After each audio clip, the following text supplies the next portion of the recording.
Bonjour à toutes et à tous. Aujourd'hui, nous nous retrouvons sur Adobe XD pour vous montrer comment partager votre travail. Le partager, ça peut être utile dans le cas où vous voulez le montrer à vos collègues ou à votre équipe pour avoir des avis, ou éventuellement à votre client pour lui donner une idée de ce que ça pourrait donner, ou chef de projet, direction, etc., etc. Alors, pour ce faire, je vais ouvrir une maquette que j'ai déjà réalisée au préalable. Alors, la voici, le temps que ça charge. Voilà. Alors, comme vous le savez déjà, on a le bouton Play en haut qui permet de visualiser sur son propre ordinateur la maquette que l'on vient de faire avec les actions qui sont prises en compte. Nous, ce qui nous intéresse, c'est de le partager auprès d'autres personnes qui n'auraient pas le logiciel Adobe XD. Alors pour ce faire, vous avez l'onglet Partager en haut à gauche. Quand vous cliquez dessus, vous avez un menu qui apparaît. Alors par défaut, il présélectionne des éléments à exporter. Alors, vous pouvez lui donner un titre, par défaut, ça sera le nom de votre document, et ensuite choisir le type de présentation, de partage, on va dire.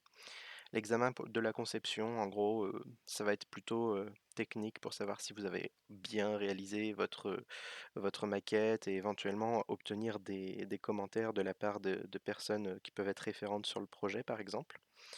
Pour le développement, ça va être pratique dans le cas où vous voulez partager votre document avec d'autres collègues qui travaillent éventuellement sur le même travail et sur lequel du coup vous pouvez travailler à plusieurs. La présentation, bah, ça porte bien son nom, c'est pour présenter. Donc souvent ça va être le client ou des collègues juste pour leur donner une idée ou demander des avis comme ça, comme ça. Et le test utilisateur, globalement, ça va pas être très très différent d'une présentation. Hem et la personnalisation, je n'ai jamais touché à ça, mais vous pouvez le découvrir par vos propres soins si vous voulez. Alors moi, par défaut, j'ai l'habitude de faire en mode présentation. Donc on va cliquer dessus. Ensuite, choisir à qui l'exporter. Alors, soit vous avez la possibilité de créer un lien et toutes les personnes ayant ce lien pourront accéder au fichier, ou alors les personnes invitées uniquement, dans lequel cas ça sera, par les adresses mail. Et si je me trompe pas, mais je ne suis pas sûr, je crois que les adresses mail, c'est uniquement, ceux qui ont un compte Adobe. Donc c'est pour ça, moi, par défaut, j'utilise souvent, tout le temps au final, les personnes avec un lien. On peut choisir de mettre un mot de passe éventuellement, mais la maquette l'URL sera assez compliqué pour qu'il y ait pas besoin de mot de passe, mais vous pouvez toujours en faire si c'est un document confidentiel. Et ensuite, on va créer le lien.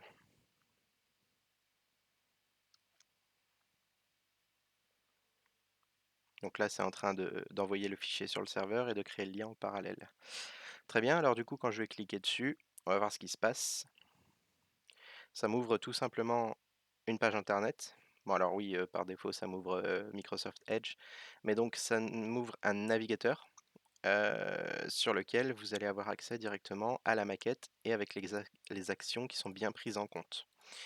Heu, donc voilà, je vous souhaite une bonne journée et puis bonne continuation.